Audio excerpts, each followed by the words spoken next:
Welcome everyone. तो आज मैं आपके साथ सॉल्व करने वाला हूँ RIMC जून 2022 का इंग्लिश सेक्शन का रीडिंग पार्ट। तो चलिए शुरू करते हैं।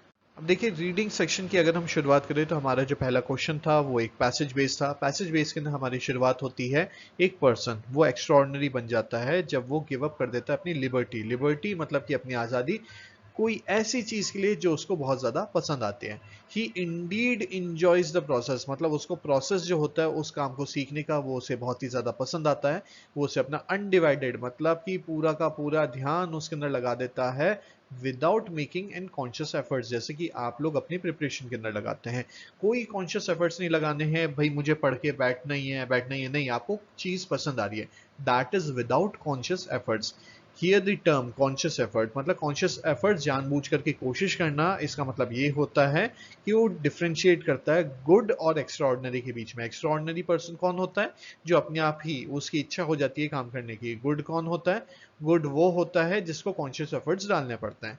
मोर ऑफ्टन देन नॉट, मतलब बहुत बार क्या होता है, मैनी ऑफ अस हम क्या करते हैं, कॉन्शियस एफर्ट्स डालते हैं किसी चीज को अचीव करने के लिए। फॉर एग्जाम्पल, हमारे जब एग्जाम आ रहे होते हैं तब हम बहुत सारी स्ट्रैटेजीज वगैरह लगाते हैं।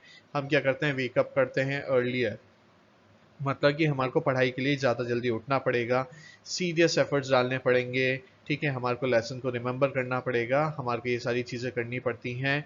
हमारे टीचर्स वगैरह भी इसके अंदर गाइड करते हैं। क्यों? क्योंकि हमारे को डर होता है कि अगर हम क्लास के अंदर पीछे हो गए तो when we do not make an conscious efforts, मतलब जब हम कॉन्शियस एफर्ट्स नहीं लगाते हैं फिर क्या होता है, फिर उस केस के अंदर हमारे पेरेंट्स और टीचर्स हमारे को थोड़ा सा पुश करते हैं, मतलब कि वो नज करते हैं करेक्ट वे के तरफ, मतलब कि हमारे को क्या करना चाहिए वहां पे ये हमारे को गाइड करता है।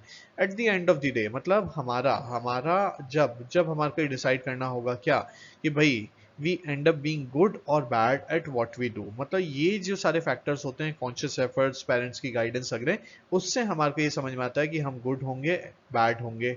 ठीक है, इन अदर वर्ड्स मतलब कि यहाँ पे हम दूसरे शब्दों के अंदर इसको समझा सकते हैं। सम ऑफ अस ने हमारे को, हमने क्या कर लिया है, some of us are found to be good while some of us are found to be failing miserably, मतलब जो कॉन्शियस एफर्ट्स लगा सकते हैं वो तो बहुत अच्छे हो गए, बाकी सब क्या हो गए, बाकी फेल कर जाते हैं मिजरेबली, मतलब बहुत खराब।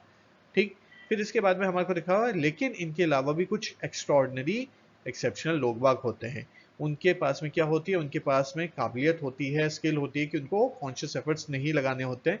अब लेकिन वो क्या होते हैं, कुछ ही लोग बाग होते हैं, वो बहुत ही लिमिटेड नंबर के अंदर होते हैं, counted on the finger of one hand, बहुत ही लिमिटेड होते हैं नंबर के अंदर। इन लोगों को कॉन्शियस एफर्ट्स नहीं लगाने होते हैं जो भी अचीव करना है। ऑल्सो देयर पेरेंट्स, उनके पेरेंट्स और टीचर्स को उनके लिए कुछ भी एक्स्ट्रा ऑर्डिनरी प्लान नहीं करना पड़ता है। उनके पेरेंट्स वगैरह को क्या करना होता है, व्हाट देयर पेरेंट्स और teacher must do for them is to find, मतलब कि हमारा बच्चा किस चीज के अंदर वो एक्स्ट्रा ऑर्डिनरी है। ठीक है, एक्स्ट्रा ऑर्डिनरी है, उनको फाइंड करना होगा। ठीक है, give them the green light, और साथ ही साथ उनको क्या करना होगा, ग्रीन लाइट देनी होगी, मतलब जिस चीज के अंदर एक्स्ट्रा ऑर्डिनरी है उनको उस एरिया के अंदर आगे बढ़ने के लिए उनके सामने जो भी हर्डल्स लग रहे हैं वो सारे हटाने होंगे। इसका इन्होंने एग्जांपल दिया है, अगर कोई गर्ल है जिसको पेंटिंग बहुत ज्यादा पसंद है तो फिर उस केस के अंदर क्या होगा, उसके पेरेंट्स वगैरह को उनको हेल्प करनी होगी पेंटिंग वगैरह के लिए। अब उसकी जो डिजायर होगी, डिजायर पेंट वगैरह करने की, वो क्या करेगी, उसे वेकअप करेगी, वेकअप दूसरे लोगों से सुबह जल्दी वगैरह उठाएगी। गिव हर नॉवेल आइडियाज, मतलब नए नए आइडियाज वगैरह देंगी। और फिर उसके अंदर क्या होगा, day and night without getting mentally tired, मतलब इसकी वजह से क्या होगा, वो बहुत ज्यादा एफर्ट्स लगाएगी, बिना थके काम करती जाएगी। इन फाइनली फाइनली क्या करेगी, वो लीड करेगी एक्स्ट्रॉर्डनरी बनने की तरफ, एक्स्ट्रॉर्डनरी टैलेंट वगैरह उसके अंदर आ जाएगा। तो चलिए, आई होप सो ये आपको पूरा का पूरा पैसेज समझ में आ गया होगा। अब इसके ऊपर बेस कुछ क्वेश्चंस कर लेते हैं। What kind of people will have to make conscious efforts to achieve their goal, अब किस तरह के भाई जो भी लाइफ के ना आगे बढ़ना चाहते हैं, ठीक है, उनको कॉन्शियस एफर्ट्स वगैरह लगाने होंगे, जो अपने गोल्स वगैरह को अचीव करना चाहते हैं उनको ये सारी चीजें करनी होंगी। ये हमारे को कहाँ गिवन है, ये हमारे को फर्स्ट पैसेज की स्टार्टिंग के अंदर गिवन है। अब what kind of people do not need to make in conscious efforts, तो वो कौन से होते हैं, वो एक्स्ट्रा ऑर्डिनरी लोग बाग होते हैं। ये हमारे को कहाँ गिवन है, ये हमारे को यहाँ पे गिवन है। यहाँ पे लाइन क्या बोल रही है, however those who become extraordinary or exceptional, ठीक है, इनके अंदर इनको कॉन्शियस एफर्ट्स वगैरह नहीं लगाने होते हैं। तो अगर आपने कॉन्शियस एफर्ट्स वाली लाइन भी इसके अंदर इंक्लूड कर दी है तो आपका आंसर बिल्कुल करेक्ट है। देखिए मैं आपको लाइंस बता रहा हूँ, आप अपनी लैंग्वेज के अंदर इसको लिख सकते हैं। अब हमारा जो पूरा का पूरा पैसेज है, ये मैसेज क्या कन्वे कर रहा है? मैसेज हमारा ये बहुत ही यूनिक मैसेज कन्वे कर रहा है कि या तो हम कॉन्शियस एफर्ट्स लगाएं, और या फिर हमारे पेरेंट्स वगैरह उसके अंदर बच्चों का जहाँ पे इंटरेस्ट है वहाँ पे उसे गाइड कर सके। ठीक है, अगर आपके अंदर कोई एक्स्ट्रा ऑर्डिनरी स्किल नहीं है तो भी आप लोगों को क्या करना होगा? कॉन्शियस एफर्ट्स लगाने होंगे लाइफ के अंदर आगे बढ़ने के लिए। ये पैसेज का मैसेज हो गया। साथ ही साथ इसके अंदर एक हिडन आप मैसेज और कह सकते हैं कि पेरेंट्स को और हमारे को कोशिश करनी चाहिए अपना एक हिडन टैलेंट ढूंढने के लिए, ठीक है, और हर्डल्स वगैरह जो भी है हमारे रास्ते के अंदर वो हटाने के लिए। चलिए, what is the best way? अब बेस्ट वे आ जाता है कि भाई जो भी स्टूडेंट वगैरह हैं, मतलब कि यहाँ पे आ जाता है हेल्प करने का। तो हेल्प करने का सबसे पहली चीज तो आ जाएगी कि बच्चे किस चीज को क्रेव करते हैं, और ग्रीन लाइट दे देना। साथ ही साथ अगर बच्चा एक्स्ट्रा ऑर्डिनरी नहीं है तो उस केस के अंदर क्या होगा? पेरेंट्स को गाइड करना होगा, टीचर्स को गाइड करना होगा, जिससे कि बच्चे क्या कर सकें, एक स्ट्रैटेजी बना के दे सके जिससे वो कॉन्शियस एफर्ट्स वगैरह लगा सके और लाइफ के अंदर आगे सक्सीड कर सके। मतलब कि उनको अनेबल करना होगा। बच्चे को नींद ज्यादा आ रही है तो भाई मोबाइल वगैरह नहीं चलाने देना है, वो सारी एक्टिविटीज वगैरह। चलिए, नेक्स्ट आ जाता है, क्या आप इस पैसेज के मैसेज से अग्री करते हैं? बिल्कुल 100% एग्री करते हैं। तो इसके अंदर क्या होगा, आप रीजन दे सकते हैं। पहली चीज तो कॉन्शियस एफर्ट्स लगाने वाली चीज को, और दूसरी चीज को हम क्या बोल सकते हैं कॉन्शियस एफर्ट्स के साथ ही साथ, कि भाई जो एक्स्ट्रा ऑर्डिनरी लोग बाग हैं उनके लिए हम क्या करेंगे, एक्स्ट्रा ऑर्डिनरी लोग बागों के लिए हम अचीव करने के लिए भाई उनके रास्ते से जो भी चीजें जो परस्यूट के अननेसेसरी हैं, इंटरफेरेंस वगैरह, वो हटा दे। साथ ही साथ वो जो क्रेव करते हैं उनको वो फाइंड करने के अंदर मदद करे। तो ये हमारे दो जो हैं पॉइंट्स हो जाएंगे, दो वो रीजन हो जाएंगे। तो यस आपका आ जाएगा यस, और दो मैंने आपको रीजन बता दिए हैं। चलिए, रीजन 1 एंड रीजन 2 आपके हो गए। इनके अंदर आप अगर अपनी लैंग्वेज के अंदर थोड़ा चेंज करना चाहे, आप आसानी से इन पॉइंट्स को हाईलाइट करके कर सकते हैं। चलिए, find the two phrases from the passage which mean the following. Appeal, appeal attract करना, एक्साइट करना। तो भाई टेक्स हिज फैंसी, यहाँ पे हमारे को स्टार्टिंग के अंदर ही गिवन था, टेक्स हिज फैंसी, ये हो जाएगा। नेक्स्ट हमारे आ जाता है रेयर और लेसन नंबर। तो भाई ये तो हमारा था क्या, एक्स्ट्रा ऑर्डिनरी। ठीक है, एक्स्ट्रा ऑर्डिनरी, एक्सेप्शनल, ठीक है, ये बहुत ही कम होते हैं। ठीक है, एक हाथ के ऊपर जितनी फिंगर्स वगैरह होती हैं उसके ऊपर काउंट किया जा सकता है, ये हमने बोल दिया। Next, find the phrase from the passage which means the opposite of the following. Opposite of the following, to refuse, refuse करना। ठीक है, रिफ्यूज करना, तो रिफ्यूज का ऑपोजिट क्या था भाई? Conscious efforts. लाइफ के अंदर पीछे नहीं हटना है, कॉन्शियस एफर्ट्स। ऑफ कोर्स इसके अंदर मैं आपको और भी ऑप्शन दे सकता था, लेकिन मुझे ये काफी सही ऑप्शन लगा जिसको हम यूज करके एक्सप्लेन कर सकते थे। इसके अंदर 2-3 एग्जांपल और थे, लेकिन ये मोस्ट प्रॉपर था। चलिए आगे बढ़ जाते हैं। To be ahead of others, to be ahead of others. अब देखिए इसका हमारे को क्या देना था, अपोजिट देता था। तो अपोजिट क्या हो जाएगा, bringing up the rear in the exam. ठीक है, तो आप इसके अंदर से ब्रिंगिंग अप द रियर लिख सकते थे। चलिए, ये हो गया हमारा पैसेज। अब हम आगे बढ़ते हैं। अब देखिए पैसेज के अंदर हमारा एक और क्वेश्चन था। क्वेश्चन क्या था कि भाई इनमें से जितने भी हमारे सामने स्टेटमेंट हैं उनमें से करेक्ट कौन सा होगा वो हमारे को चूज करना है। अब parents do not help their children in the best way possible, ये है क्या? कहीं भी नहीं है।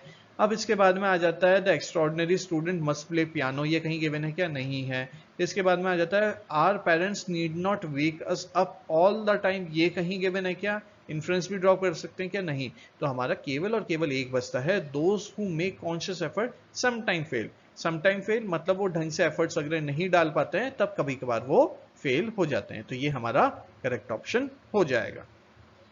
अब देखिए नेक्स्ट क्वेश्चन हमारे पास था एक पोएम। पोएम के अंदर हमारे क्या था, देखिए पूरी की पूरी थीम थी कॉन्फिडेंस के बारे में, कॉन्फिडेंस और शाइनेस के बारे में। ठीक है, टेम्परामेंट कैसा इंसान का चेंज हो सकता है लोगों की ओपिनियन की वजह से, लोग बाग जैसा बोलते हैं उसकी वजह से आप लोगों की माइंडसेट के ऊपर कैसे इम्पैक्ट पड़ता है। ठीक है, माइंडसेट के ऊपर इम्पैक्ट पड़ने के बाद में फिर आपको क्या करना चाहिए। तो इस केस के अंदर एक पर्सन था, उनकी ग्रैंड मदर ने उनको समझाया कि भाई लोगों की इतनी मत सुनो, अपने बारे में सोचो, अपने तरीके से सोचो, थिंक लाइक अ किंग, और फिर आप डेफिनेटली किंग भी बन जाएंगे, उन्हीं की तरह बात करेंगे। जिसकी वजह से आपकी जो शाइनेस है, जहाँ पे जो ये वर्ड है क्लाउड उसके लिए यूज हुआ है, वो आपको समझ में आएगा और फिर आप लाइफ के ना आगे बढ़ जाएंगे। अब देखिए शुरुआत जो होती है पोएम की, माई सन इज ब्लॉक्ड बाय अ सन। तो यहाँ पे अगर हम क्वेश्चन देखें तो मैंने आपको जस्ट एक थीम बता दी है, वर्ड से आपको समझ में ये सारी चीजें आ जाएंगी। तो यहाँ पे अगर हम देखें ये वह सूटेबल टाइटल। तो सूटेबल टाइटल के ना हम बोल सकते थे कि भाई अगर हम बिल्कुल पोएम के बेसिस पे ही बोल रहे हैं तो क्लाउड एंड सन या फिर सन एंड क्लाउड बोल सकते हैं। दूसरा करेज एंड शाइनेस, ठीक है, और भी पर्टिकुलर वर्ड्स वगैरह हो सकते हैं, इनके सिनोनिम्स आप XYZ यूज कर लीजिए। सन किसको डिनोट करता है या स्टैंड करता है? तो करेज के लिए करता है, कॉन्फिडेंस के लिए करता है, ठीक है। तो करेज की बजाय आप कॉन्फिडेंस भी यूज कर सकते थे। तो सन हो गया हमारे कॉन्फिडेंस के लिए, करेज के लिए, वो सारी चीजें हो गई। नेक्स्ट क्लाउड, क्लाउड किसके लिए? तो क्लाउड हमारा स्टैंड करता है शाइनेस के लिए, और पर्टिकुलर वर्ड्स हैं आप उनको यूज कर लीजिए XYZ। अब आइडेंटिफाई करनी है हमारे को लाइन किसकी? सिमिली। अब सिमिली क्या होता है? सिमिली किसी चीज को हम किसी चीज से कंपेयर करते हैं। तो यहाँ पे हमारी वैसे तो पूरी पोएम हमारे कंपैरिजन वगैरह के अंदर ही चल रही है, लेकिन जब हमने वापस से कंपैरिजन किया तब like a king is the correct term जहां पे हमने कंपैरिजन किया है। थिंक लाइक अ किंग, ये हो गया हमारा यहाँ पे आंसर। सेंट्रल आइडिया क्या है? सेंट्रल आइडिया भाई मैंने आपको बता ही दिया। सेंट्रल आइडिया ये है कि हमारे को दूसरों की बातों के ऊपर ध्यान नहीं देना है, जो करेक्ट थॉट प्रोसेस है हमारा वो खुद के बारे में कैसे क्या सोचना है उसके बारे में है, तो वो आप लिख सकते हैं। How is the poet problem solve finally? अब ये कैसे सॉल्व हुई है? तो इसके अंदर बड़ी ही सिंपल सी बात है कि जब उनकी ग्रैंड मदर जो है उनको एडवाइस देती है पोएट को उसको कैसे सॉल्व करना चाहिए, तब इनकी प्रॉब्लम जो है वो सॉल्व हो जाती है। अब जो वर्ड है शाइनेस, शाइनेस के लिए हमारा क्या वर्ड हुआ है यूज? तो शाइनेस के लिए हमारा वर्ड हुआ है कि भाई हम बोल सकते हैं, हम पर्टिकुलर इनहिबिशन, इनहिबिशन हमारे लिए वर्ड यूज हुआ है। अब हमारे लिए फील्डलेस के लिए क्या वर्ड यूज हुआ है? तो यहाँ पे हमारा वर्ड यूज हुआ है ब्राइटली, ठीक है। ब्राइटली हम बोल सकते हैं, ठीक, कि फियरलेस हो गए, ब्राइटली हम हमारा जो सन है वो अपीयर होता है, ये सारी चीजें हम बोल सकते हैं, ठीक। तो ये हमारा हो जाएगा आंसर। तो चलिए ये है एंड इस सेशन का, मिलता हूँ आपसे नेक्स्ट सेशन के अंदर, तब तक के लिए जय हिंद। अगर आप हमारी क्लासेस ज्वाइन करना चाहते हैं या फिर हमारे अलग अलग कोर्सेज के बारे में इंक्वायर करना चाहते हैं, क्या फैसिलिटीज़ हम प्रोवाइड करते हैं, क्लासेस का मैकेनिज्म क्या होता है, उस बारे में अगर आपको कुछ भी इन्फॉर्मेशन चाहिए तो आप इस नंबर के ऊपर संपर्क कर सकते हैं फॉर मोर डिटेल्स।